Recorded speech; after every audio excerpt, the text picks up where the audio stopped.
warahmatullahi wabarakatuh. Hari ini kita akan belajar tentang introduction. Oke, introduction itu dalam bahasa Indonesia artinya perkenalan. Jadi karena kita masih baru kenal, jadi alangkah baiknya kita berkenalan terlebih dahulu. Dan ini adalah contoh-contoh bagaimana caranya kita berkenalan dalam bahasa Inggris, gitu nak ya. Di sini ada let me introduce myself, artinya izinkan aku untuk memperkenalkan diriku. Biasanya kalau kita perkenalan dengan orang lain, kita biasanya menggunakan nama dulu ya, terus alamat gitu ya, terus asal sekolahnya dari mana dan lain sebagainya. Di sini contohnya. Ada saat kita ingin memperkenalkan diri kita bisa menggunakan Hi, my name is John, misalkan. Hai, namaku John. I am from Indonesia. Saya dari Indonesia, gitu ya. Country ini negara, gitu ya. Next, I live in Probolinggo City. Saya tinggal di kota Probolinggo. City ini kota. I am 12 years old. Saya berusia 12 tahun. My birthday is on July. Misalnya, hari ulang tahunku atau saya lahir gitu ya ada di bulan Juli, atau bisa kalian lengkapkan ya dengan tanggalnya dan tahunnya. Misalnya my birthday is on 21st of July 2002. Jadi saya lahir pada tanggal 21 Juli 2002, misalnya seperti itu gitu nak ya. Setelah itu I am a student at Islamic Junior High School Probolinggo. Jadi saya seorang murid di MTS Negeri Kota Probolinggo, misalnya gitu. My favorite subject is mathematics or English. Jadi favorite subject itu maksudnya pelajaran favorit atau pelajaran kesukaan kalian gitu ya. Kalian bisa menyebutkan English, bisa bahasa Inggris, matematik atau matematika bisa dan lain sebagainya ya, or sports gitu mungkin. Habis itu ada my favorite sport is olahraga kesukaanku adalah misalkan kalian bisa menuliskan playing football, bermain sepak bola gitu, atau badminton atau bulu tangkis dan lain sebagainya. There are misalnya di keluarga kalian tuh ada 4 orang ya. There are 4 people in my family, gitu ya. They are my father, my mother, my sister, and me, misalnya. Jadi ada 4 orang di keluargaku. They are, mereka, my father, ayahku, my mother, ibuku, my sister, saudara perempuanku, and me, dan aku, gitu ya. My father is a doctor. Ayahku adalah seorang dokter misalnya. And my mother is a housewife. Dan ibuku adalah seorang ibu rumah tangga. Misalnya seperti itu ya. Ini contoh yang bisa kalian gunakan ketika kalian ingin memperkenalkan diri kalian kepada orang lain gitu ya.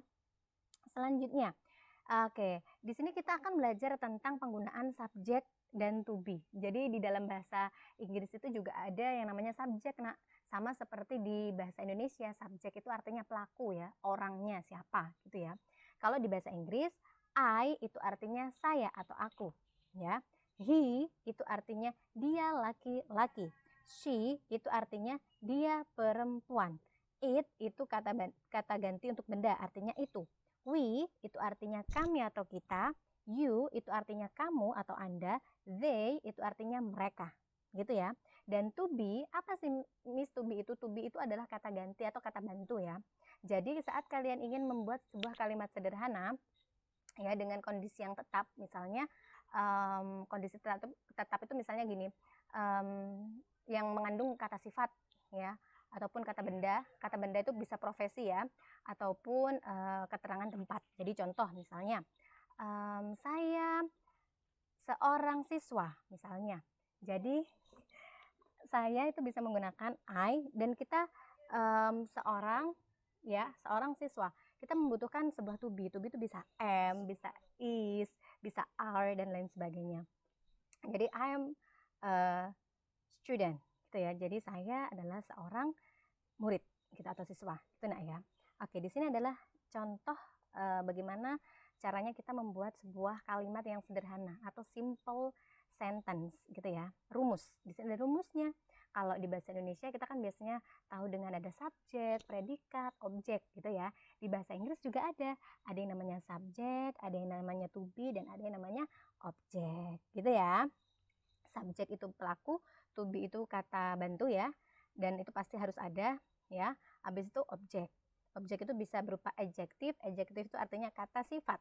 Noun itu artinya kata benda. Adverb itu artinya kata keterangan. Bisa keterangan tempat atau keterangan waktu, gitu ya. Contoh di sini, Miss. Oke, contoh. I am beautiful.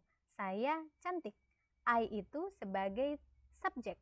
Ya, pelakunya siapa? I itu apa artinya? Saya. M itu to be, ya. Kalau I gandengannya sama M, ya. Objeknya apa? Beautiful, ya. Beautiful itu apa, Miss? Artinya cantik. Cantik itu termasuk dalam golongan kata sifat, gitu ya. Saat kita ingin membuat sebuah kalimat negatif, ya, atau yang memiliki arti kata tidak atau bukan, kita bisa menggunakan rumus subject, to be, plus not, plus object, ya. Contoh, she is not a student.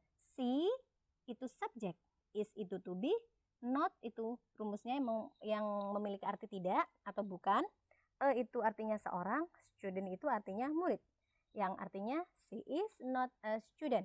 Dia perempuan, bukan seorang murid, gitu ya. Oke, selanjutnya, ketika kita ingin membuat sebuah kalimat tanya, maka untuk penempatan to be itu berada di depan. Baru setelah itu subjek, dan baru setelah itu objek dan tanda tanya, ya, atau interrogatif, ya. Contohnya, are you in the kitchen? Apakah kamu di dapur? Are itu to be, ya nak ya. You itu subjek atau pelaku. In the kitchen itu objek, yang mana in the kitchen itu termasuk adverb of place. Jadi keterangan tempat, gitu ya. Jadi saat kita menggunakan kalimat yang menggunakan I, itu menggunakan to be am. Subjek he, she, dan it itu menggunakan to be is. We, you, they itu menggunakan to be are, gitu ya. Oke, semoga ini bisa dipahami ya sama kalian ya. Oke, mungkin itu saja materi yang bisa saya sampaikan. Kita nanti berjumpa di pertemuan berikutnya. Oke, terima kasih. Wassalamualaikum warahmatullahi wabarakatuh.